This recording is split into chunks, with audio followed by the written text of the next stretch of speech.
Selamat datang di Zahra Movies. Jangan lupa subscribe, like, dan share. Terima kasih. Namanya Clara. Dia gadis yang sangat manis, pintar, dan baik hati.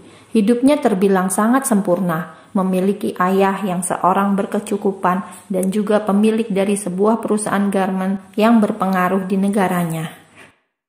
Sejak berumur 15 tahun, Clara hanya hidup bersama ayahnya. Ibunya meninggal dunia karena sakit jantung yang dideritanya sejak lama. Dan sebuah keberuntungan lagi bagi seorang Clara, ayahnya tidak pernah menikah lagi, sehingga ia tidak harus merasakan derita memiliki seorang ibu tiri. Usia Clara kini 19 tahun dan masih berkuliah di sebuah perguruan swasta yang paling terkenal di kotanya. Banyak sekali pria di kampusnya yang ingin menjadi kekasih Clara. Namun Clara tidak pernah sekalipun memikirkan tentang kekasih. Karena bagi Clara, jika mempunyai seorang kekasih, maka waktu yang ia punya akan tersita. Clara tidak mau itu, karena bagi Clara hidupnya hanya untuk menjadi anak yang baik bagi ayahnya, orang tua satu-satunya yang ia miliki. "Ayah, Clara berangkat ke kampus ya," ujar Clara dengan membawa tas di pundaknya. Langsung mengambil tangan ayahnya dan mencium punggung tangan ayahnya. "Hati-hati di jalan ya nak," ujar Pak Wijaya, ayah Clara. "Iya ya," ujar Clara berlalu dari hadapan ayahnya yang masih di depan meja makan. Ayah Clara memandang ke arah punggung Clara dengan perasaan getir di dadanya. Pak Wijaya memikirkan nasib putri sematawayangnya itu. Jika dirinya sudah tiada, siapa yang akan melindungi dan menyayangi putrinya itu? Pak Wijaya menyadari usianya yang sudah semakin tua dan kesehatannya yang kian hari kian menurun.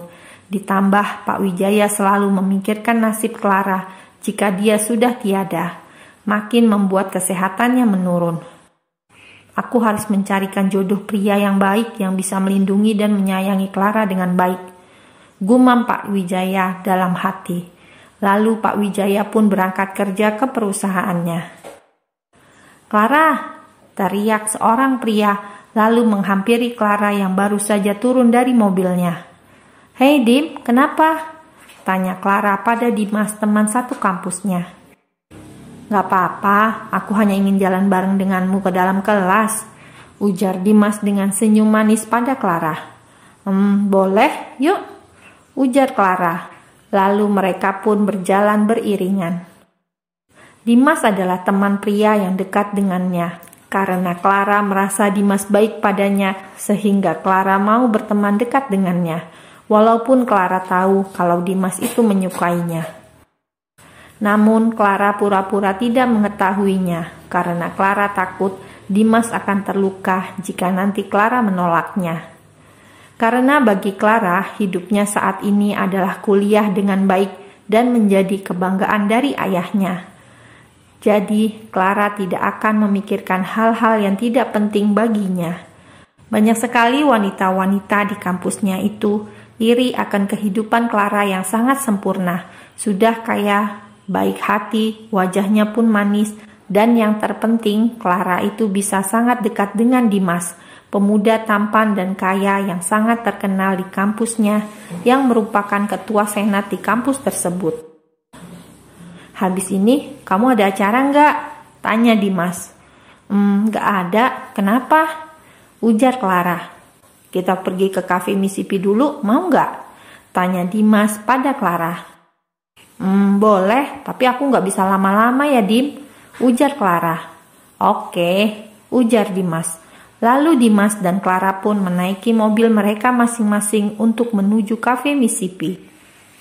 "Mau pesan apa?" tanya Dimas pada Clara. "Aku lemon tea aja," ujar Clara.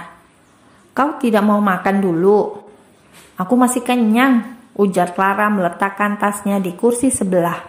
"Baiklah." Dimas kemudian memesan hot cappuccino dan segelas lemon tea. "Clara, kau tahu minggu depan akan ada acara ke puncak. Apa kau mau ikut?" ujar Dimas. "Sepertinya aku tidak akan ikut. Kau tahu kan ayahku sendirian di rumah. Aku tidak akan tega meninggalkan ayahku," ujar Clara. Tapi acaranya hanya 2 hari, ujar Dimas berusaha membujuk Clara agar mau ikut dengannya. Maaf Dim, aku tidak bisa, ujar Clara bersikukuh menolak ajakan Dimas. Baiklah, aku tidak akan memaksamu lagi. Dimas menatap pada wajah Clara yang hari ini terlihat sangat cantik. Dimas selalu berharap cintanya suatu saat akan dibalas oleh Clara. Dimas sangat mencintai Clara. Baginya, Clara adalah wanita yang sangat cantik karena kecantikannya itu bukan hanya terletak dari wajahnya saja, tapi juga terletak pada hatinya. Bagi seorang Dimas, untuk mendapatkan kekasih yang paling cantik di kampus pun bisa ia dapatkan dengan sangat mudah. Namun hatinya sudah terpatri hanya untuk Clara, seorang gadis yang setahun lalu ia berkenalan dengannya di sebuah panti asuhan. Saat itu Clara sedang memberikan bantuan berupa makanan dan juga uang pada panti asuhan tersebut. Dimas yang ketika itu sedang ada kegiatan bakti sosial di kampusnya pun tanpa sengaja bertemu dengan Clara. Setelah diselidiki oleh Dimas, ternyata Clara adalah donatur tetap pada panti asuhan tersebut. Karena kebaikan hati Clara lah yang membuat Dimas mencintai Clara dengan begitu besar. Terlebih saat Dimas menyadari bahwa mereka satu kampus, membuatnya tambah bersemangat untuk mengejar cinta Clara. Dimas, kamu kenapa? Tanya Clara yang khawatir karena Dimas melamun saja. Aku tidak apa-apa, ujar Dimas. Aku ke toilet sebentar ya, ujar Clara. Clara pun berjalan menuju toilet. Setelah selesai, Clara mengambil ponselnya di kantong celananya yang berbunyi. Dilihatnya sang ayah yang menghubunginya. Clara, kau di mana? Tanya Pak Wijaya. Aku di kafe Mississippi ya. Kenapa? Tanya Clara. Pulanglah nak, ada yang ingin ayah sampaikan padamu, ujar Pak Wijaya. Baiklah, Clara pulang. Clara langsung menutup ponselnya. Ketika hendak berjalan, tiba-tiba ia menabrak sesuatu yang keras. Dilihatnya yang ada di hadapannya, sosok seorang pria tampan berjas hitam dengan tatapan dinginnya, memandang Clara dengan tatapan tidak sukanya. Maaf, aku tidak sengaja, ujar Clara pada pria tersebut. Namun, pria yang ditabrak Clara hanya menyapukan tangannya ke jas yang dia pakai, seolah-olah jasnya itu kotor karena sudah disentuh oleh Clara. Setelah itu, pria berjas hitam itu langsung berlalu dari hadapan Clara tanpa mengatakan apapun, berjalan memasuki ruangan VIP di kafe tersebut. Clara pun hanya menggeleng-gelengkan kepalanya. Clara merasa aneh, ternyata di dunia ini ada pria yang sangat sombong seperti pria tadi. Aku harus pergi. Clara mengambil tasnya. Kenapa buru-buru? Tanya Dimas. Ayahku memanggilku, ujar Clara terburu-buru. Oke, hati-hati di jalan, Clara, ujar Dimas. Clara pun tersenyum, lalu langsung berjalan keluar kafe dan memasuki mobilnya. Clara yang sudah sampai di dalam mansionnya langsung mencari keberadaan ayahnya. Clara sangat tahu jika ayahnya sudah memanggilnya untuk berbicara dengannya, pasti ada suatu hal penting yang akan disampaikan ayahnya itu. Ayah, ujar Clara yang mendapati ayahnya duduk di ruang baca. Kemarilah nak, ujar Pak Wijaya menunjuk ke arah sofa di sampingnya. Clara pun duduk di samping ayahnya. Ada apa ayah memanggilku? Tanya Clara pada sang ayah, menatap ayahnya yang terlihat sudah semakin menua. Ara sayang, kau tahu ayah sudah semakin tua kan? Ara adalah panggilan kesayangan dari sang ayah padanya.